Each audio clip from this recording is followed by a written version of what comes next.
You can burn fat and still not lose fat. Here's why your body is tricking you. The confusion. 2 doors inside the body. One door says fat burning. The other says fat loss. They look identical. Most people think these are the same thing. You sweat during cardio. You feel the burn. Your watch says fat burning zone. So you assume, I'm losing fat. But inside your body, something very different is happening. What is fat actually? Let's dive into a fat cell. A fat cell is not just weight. It's stored energy. Inside each fat cell are triglycerides, 3 fatty acids attached to glycerol. When you eat more energy than you use, insulin helps store that energy inside fat cells. When you need energy, your body unlocks it. That unlocking process is called lipolysis. Science reference. Research from the American Journal of Clinical Nutrition explains that lipolysis breaks triglycerides into free fatty acids and glycerol for energy use. But here's the twist.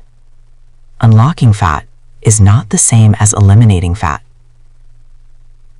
Fat burning, the moment.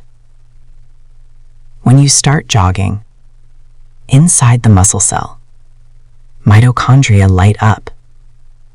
Fatty acids enter and are converted into ATP, energy. This is fat oxidation, also called fat burning. Your body is using fat as fuel. But here's the key. Your body always uses a mix of fuel, carbs and fat. Even at rest, you burn some fat. Even during sleep, you burn fat. Study published in Cell Metabolism shows that substrate utilization shifts depending on intensity and hormonal environment.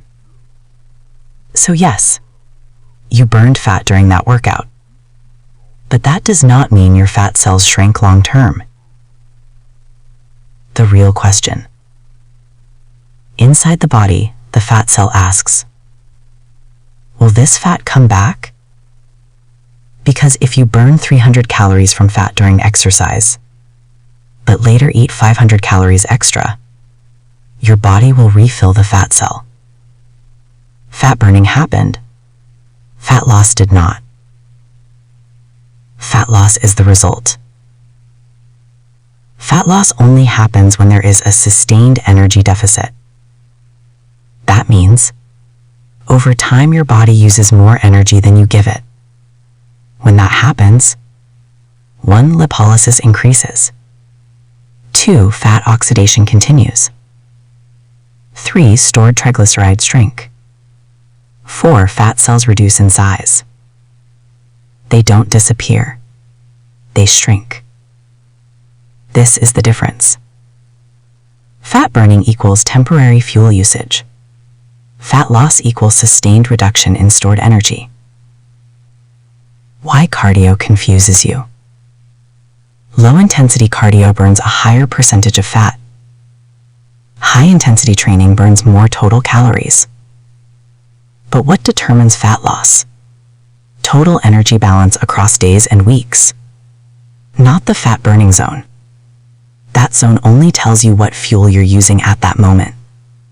It does not guarantee long-term fat reduction.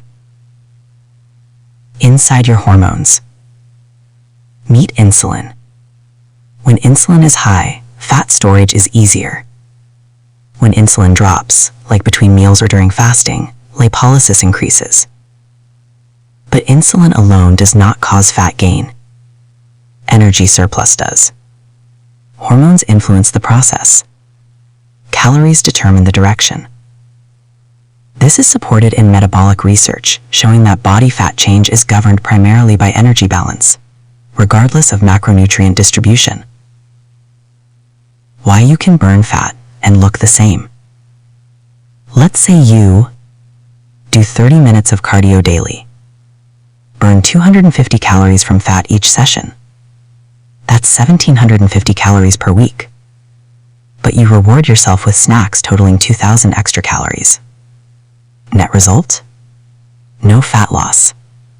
Your body simply cycles fat in and out, like withdrawing money and redepositing it.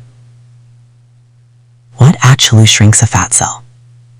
Inside the fat cell, triglycerides are broken down. Fatty acids leave. They enter the bloodstream. They enter muscle cells. They're oxidized in mitochondria. If they are not replaced, the fat cell shrinks. This takes consistency. Days turn into weeks. Weeks turn into visible change. Another confusion. You burn glycogen, stored carbs. Each gram of glycogen holds water. When glycogen drops, water drops. The scale moves. But fat mass may not have changed significantly. This is why early weight loss is often water weight. Real fat loss is slower, but real. Here it is. Fat burning is what your body does every day.